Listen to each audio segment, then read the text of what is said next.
اعوذ باللہ من الشیطان الرجیم بسم اللہ الرحمن الرحیم الم تروا ان اللہ سخر لکم ما فی السماوات وما فی الارض۔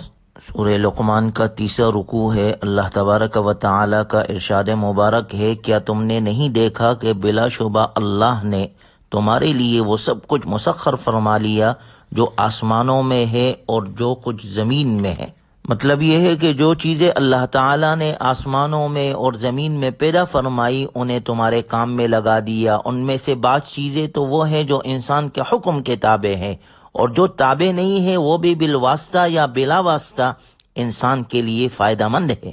ان کا وجود کسی نہ کسی طریقے سے انسان کے نفع کا ذریعہ ہے۔ انسان اگر غور کرے، وہ اپنے واقعی نفع اور ضرر کو پہچانے تو یہ بات اس کی سمجھ میں آ جائے گی۔ وَأَسْبَغَ عَلَيْكُمْ نِعَمَهُ ظَاهِرَةً وَبَاطِنَةً، اور پھر فرمایا کہ اللہ تعالیٰ نے تم پر اپنی ظاہری اور باطنی نعمتیں انڈیل دی ہے، یعنی بھرپور نعمتیں عطا فرمائی ہے۔ وَإِن تَعُدُّوا نِعْمَةَ اللَّهِ لَا تُحْصُوهَا، اللہ تعالیٰ نے انسان کو اتنی زیادہ نعمتیں دی ہے جن کو شمار بھی نہیں کر سکتا، اور یہ نعمتیں جسمانی بھی ہے اور روحانی بھی، ظاہری بھی ہے اور باطنی بھی۔ اہل ایمان کے لیے تو ایمان بہت بڑی نعمت ہے، بلکہ سب سے بڑی نعمت ہے جو آخرت میں ابدی نعمتیں ملنے کا ذریعہ ہے۔ تمام انسانوں کو اللہ نے جسم دیا، صحت اور عافیت دی، طرح طرح کی غذائیں دی۔ یہ حواس خمسہ ہے جس سے ہم آنکھوں سے دیکھتے ہیں، کان سے سنتے ہیں، ناک سے انسان سونگھتا ہے، زبان سے چکھتا ہے۔ یہ عقل عطا کی ہے، صورت عطا کی ہے، کتنی بے شمار، یہ سب اللہ کی نعمتیں ہیں۔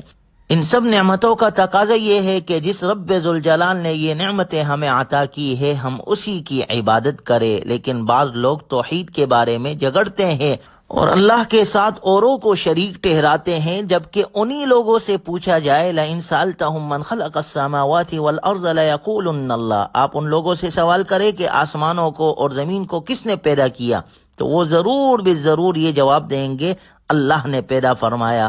قُلِ الْحَمْدُ لِلَّهِ، آپ فرما دیجئے کہ سب تعریفیں اللہ کے لیے ہے۔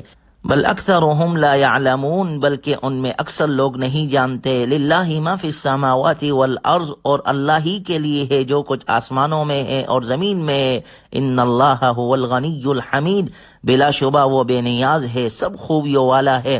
ولو ان ما فی الارض من شجرۃ اقلام والبحر يمده من بعده سبعۃ ابحر ما نفدت کلمات اللہ، اور زمین میں جتنے بھی درخت ہے اگر وہ سب قلم بن جائے اور یہ جو سمندر ہے ان کی روشنائی ہو جائے اور اس کے بعد 7 سمندر اس میں اور شامل ہو جائے تو اللہ کے کلمات ختم نہ ہوں گے۔ ان اللہ عزیز حکیم، بلا شبہ اللہ عزیز ہے، حکیم ہے۔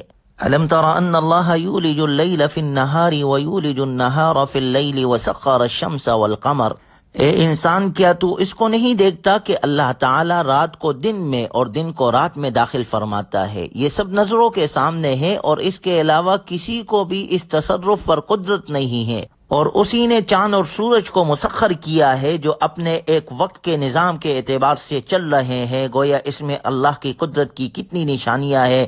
یہ دن اور رات کا بدلنا، یہ سورج اور چاند کے نظام کا چلنا، اس میں اللہ کی قدرت کی کتنی نشانیاں ہیں۔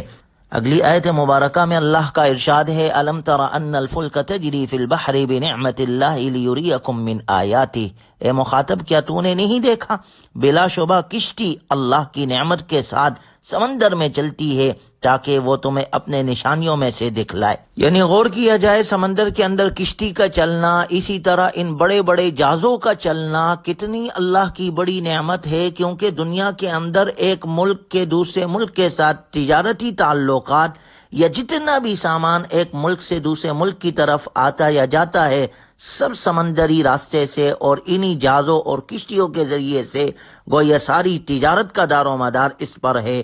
اللہ کی یہ کتنی بڑی نعمت ہے۔ ان فی ذلک لآیات لکل صبار شکور، اللہ نے فرمایا بلا شبہ اس میں ہر اس شخص کے لیے نشانیاں ہیں جو خوب صبر کرنے والا، خوب شکر کرنے والا ہو۔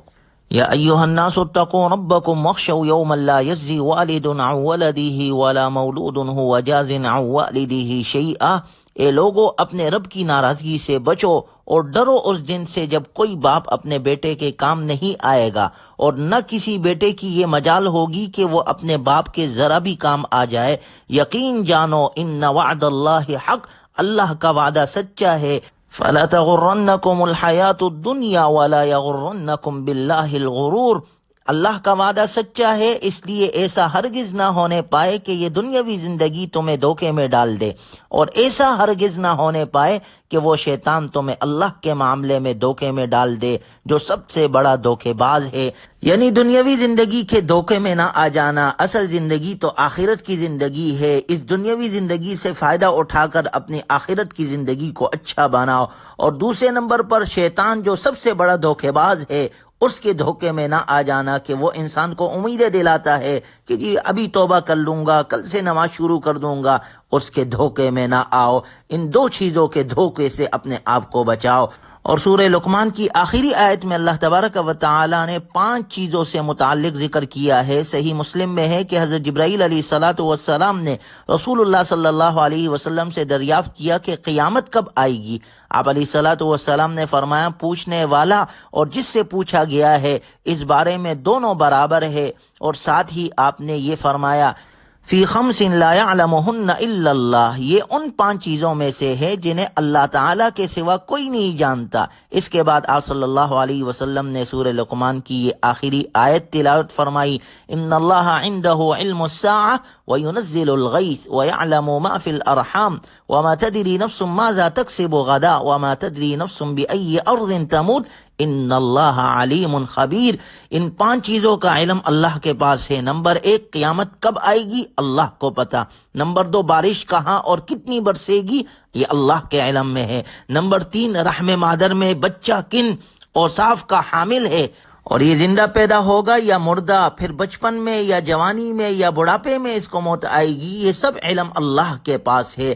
چوتھے نمبر پر ما تدری نفس ماذا تکسب غدا، انسان کل کیا کرے گا یہ اللہ کے علم میں ہے۔ اور 5ویں نمبر پر ما تدری نفس بأی ارض تموت، کہ انسان کو موت کب اور کہاں کس جگہ آئے گی یہ اللہ کے علم میں ہے۔ یہ 5 چیزیں وہ ہے جس کا علم اللہ کے سوا کسی کے پاس نہیں ہے۔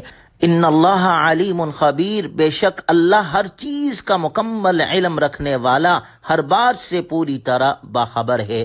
اللہ تبارک و تعالی ہمیں قرآنی تعلیمات پر عمل کی توفیق نصیب فرمائے۔ وآخر دعوانا ان الحمد للہ رب العالمین۔